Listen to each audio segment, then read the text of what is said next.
Okay, are we good? Are we rolling? Yay! Woo!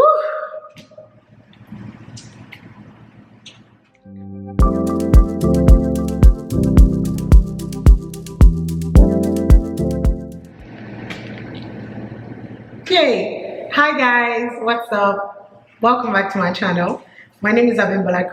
If this is your first time coming, you're very welcome. Please stay, please get comfortable. Would you like some tea? Would you like some scones? Please subscribe. If you're hearing all the noise, welcome to Lagos. I live in Lagos, Nigeria. Electricity is a bit of a sticky situation. So yeah, the generators are running. I'm hoping everyone is okay. This is one of those impromptu chit chat. I haven't done one of this in a while. And someone sent me a message the other day and they were like, oh my God, they really miss this. I mean, quite a number of you have been going back to my old, let me get comfortable, old videos and, you know, saying, oh my God, this nugget was really good. Oh my God, we might love it when you speak to us. I'm like, you know what? Might just give you guys small, sweet terms. How are you guys doing? This topic that I want to talk about today, I didn't plan it. It literally came to me like 5 minutes ago. And that was because I saw something on social media. And it's nothing new, but it's like a mixture of different things that I've been seeing. And it's really just made me say, you know what, let me speak about it. So I might be all over the place. Do excuse me. If you get it, you get it. The first thing I want to talk about was a friend of mine tweeted, so the gist of this story, if I was to put a topic to it, it would be marriage. And some people might be rolling their eyes and wondering, but girl, your ass single, which I is. You ain't married, which I'm not. You ain't never been in love, which I said before, I ain't never been. But I also know that I don't need to experience certain things to be able to speak on it. Get it? Get it? Cool. All right. So a friend of mine had posted something and she was talking about how she gets really frustrated with women when a woman is asked what her greatest achievement is, and she says to her, her marriage, and she gets really upset why other women get upset by that, and why people always feel the need to rebut or to respond by letting her know that marriage is not an achievement. And she's like, she's really tired of women who do that. If for this woman marriage is an achievement, then hey, so be it. For her, her greatest achievement is being a mother. She doesn't care what anybody tells her. She's a successful lawyer, businesswoman, wife. She got money, so she good. But to her, being a mother is the greatest achievement. So it's really frustrating to her, and I get where she's coming from. It's taken me a while to unlearn a lot of things that I thought made sense based on what society said. And one of it is this particular topic, or this particular statement. I think it's okay for us to learn to accept and let people choose for themselves what is of importance and what isn't. I'll give you an example. I'm going to digress just a little bit here. And I don't want anyone to misunderstand me or take things too far.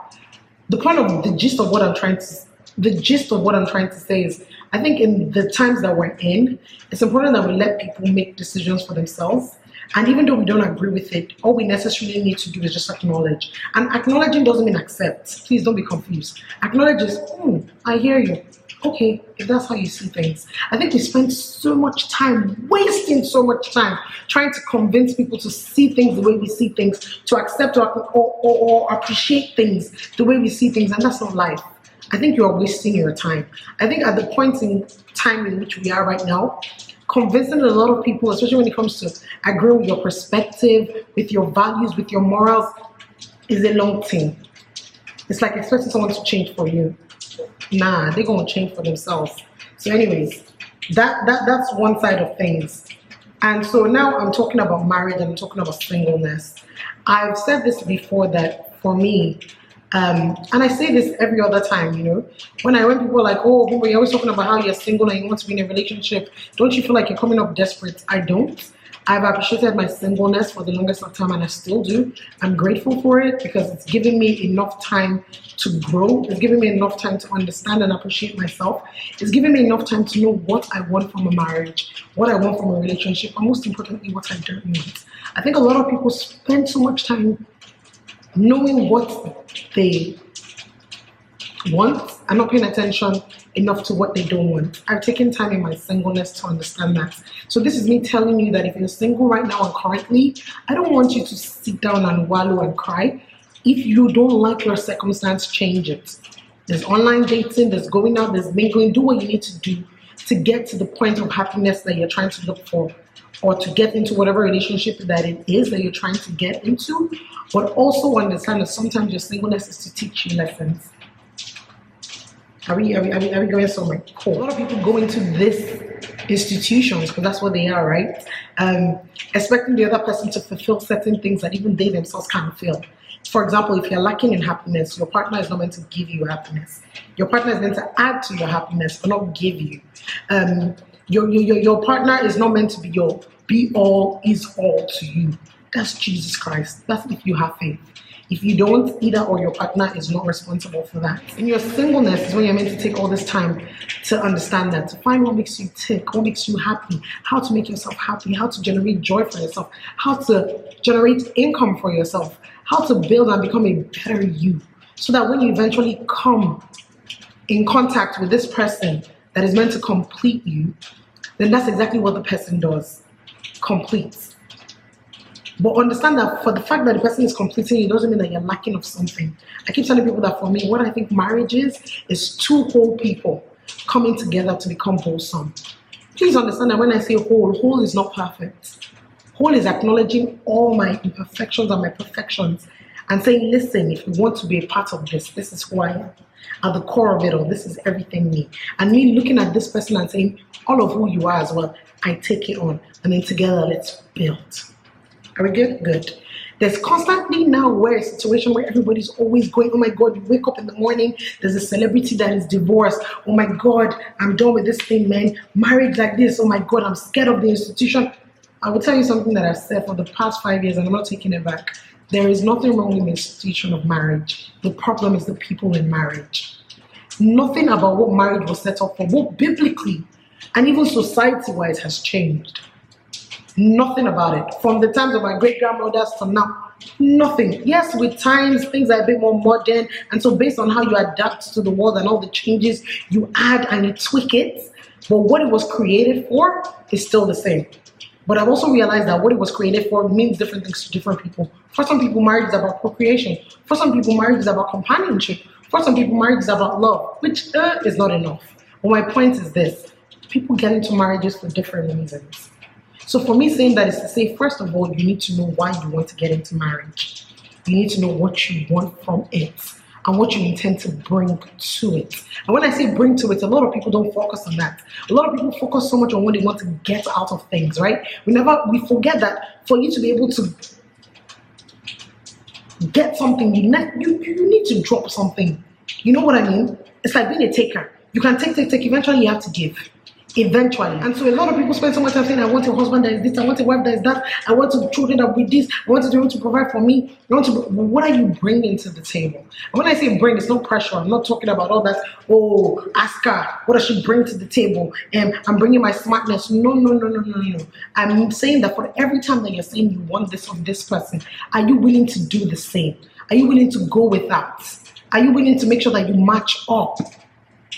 Because at the end of the day, in the times that we're in, with how woke everybody is and how the world just keeps changing, you need to get to that point where you need to be in acceptance of the fact that it's a give and take in marriage. It's like every relationship, friendships, mother-father relationship. Why is it that on your father's birthday, you feel the need to give him a birthday gift, even though you're older right now? You don't have to. He didn't ask you for nothing. But it's because you realize that with every relationship, you need to build. And in order to build, something has to give. Over the years, you have to keep giving. If it's time, if it's quality time, if it's love, if it's affection, if it's money, you need to invest so that you can take something out of it. It's the same thing with marriage. It's the same thing with relationships. If you don't water it, it will not grow. First of all, I agree. Marriage is not for everyone. I'm not here to preach to you that marriage is for everyone. If you don't want to get married and you have your reasons why, hey, by all means, knock yourself out. But for those people who intend to enter into this institution, it's really important that you know why. It's really important that you do. Marriage, like every other relationship, is a choice. It's a continuous effort. You wake up every morning to say, I choose you. I'm going to fight for us. I know and I believe in what we have and what we're building. You and your partner are engaged, yet you guys don't speak the same language. And the language I'm talking about here is in terms of what you want fundamentally, right? In the times that we're in, I keep telling my friends who are about to get married and those that are married as well. Every time they're like, I just feel like, oh, he understands. I wish he understood me. But I'm like, guys, we're at a time where we literally can tweak things to our favor. You literally can create the marriage that you want. You don't have to, I mean, it's great that you had great examples from your parents if you're one of those people that was blessed and lucky to. But at the point in which we're at right now, you can literally meet this person and decide, okay, I love you, you love me, great. Fundamentally, what do we want from this marriage? How do we intend to start and structure our home? How do we intend to raise our kids? These are conversations that you have. Hard-hitting, very relevant, intentional conversations. It doesn't just happen. You don't just walk into this kind of conversation. You need to have it. That's how you start to set the foundation. And over time, with everything in life, right? Even though the foundation is straight and it's there, things change. Situations happen. The economy gets difficult. Someone gets laid off work. Reality happens and life happens. But as long as you have those core, strong, fundamental, foundational strength, it's really going to take a lot to be able to shake you. And then sometimes if it shakes you, then that's life. I think we also need to realize and agree with the fact that sometimes things happen.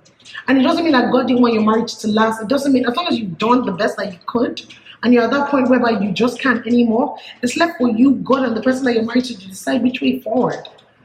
But I feel like we spend so much time constantly overflogging marriage, relationship, when all these things are pretty much simple.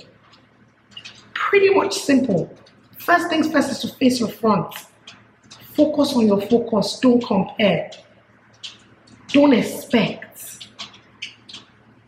Be honest. Have effective communication. From the get-go. From the get-go. Low-key, low-key, low-key. A lot of us already know kind of what we want. And I'm not talking about the superficial or the material things. I'm talking about like the deep things. There's some people that you talk to and then after one or two conversations, you already know that, we're not necessarily aligned. And it's not a bad thing. I think a lot of people are also so scared to be able to end things. And that's how you get into these marriages that from the jump, you already know that you want to get out. If you're dating someone right now, even if you're engaged, if you know at the core of it all that this isn't what it's meant to feel like, this isn't where you know or you see yourself in another 10 years, don't engage. Don't engage. But if you choose to go down that route, don't come back and hold anybody accountable. Don't come back and blame anyone. If you want to throw in the towel, do you. But a lot of us need to be held accountable for the decisions that we make. Because at the end of the day, every action has a reaction. So I don't want to talk too much, to be honest with you. I just think a lot of us just need to get to that point where we make important choices, where we learn to complain less, and when we learn to hold ourselves accountable for the decisions that we make. The other day, someone was asking me, okay, Bimbo, you're talking about marriage, how about cheating? I don't want to go down that route. I've been there, done that. I'm tired. If you want to cheat, cheat. That's your business. But at the end of the day, I also want us to understand that empty barrels do make the loudest noises. And as much as it's very easy for people to say, oh my God, marriage is the worst and everybody's divorcing, is a lie. There are people that are happily married. They're just not going around shouting it. Just the same way there are equally people that are miserably married and they're going around shouting it and they don't care. I think all of us need to hold ourselves accountable. Decide from the get-go what you want. Pursue it. Pray about it. Think about it. Talk through it. And then make a decision. And when you've made that decision, stick by it. Even when the road gets tough, because it will. I was listening to a Christian motivational speaker today, and he was talking about, there are certain kind of people that come into your life, right? And there are two choices that you have with them, right? There are those that after a while, they don't serve you anymore. And so you can decide that you just want to let it go. You don't want to speak about it. You don't want to think about it. You don't want to overanalyze it. You just let it go. Then there are those that, even though you get to that point where you are logheads, letting go is an option. And so the next option is to fight for it. It's to fight for them. It's the same thing. It's the same thing with friendship, with family relationships, with marriages, with love relationships. They're choices. All right, guys, on to the next one. I hope I made sense. Yeah, short and sweet. Please don't forget to subscribe. I will see y'all on the next one. Bye.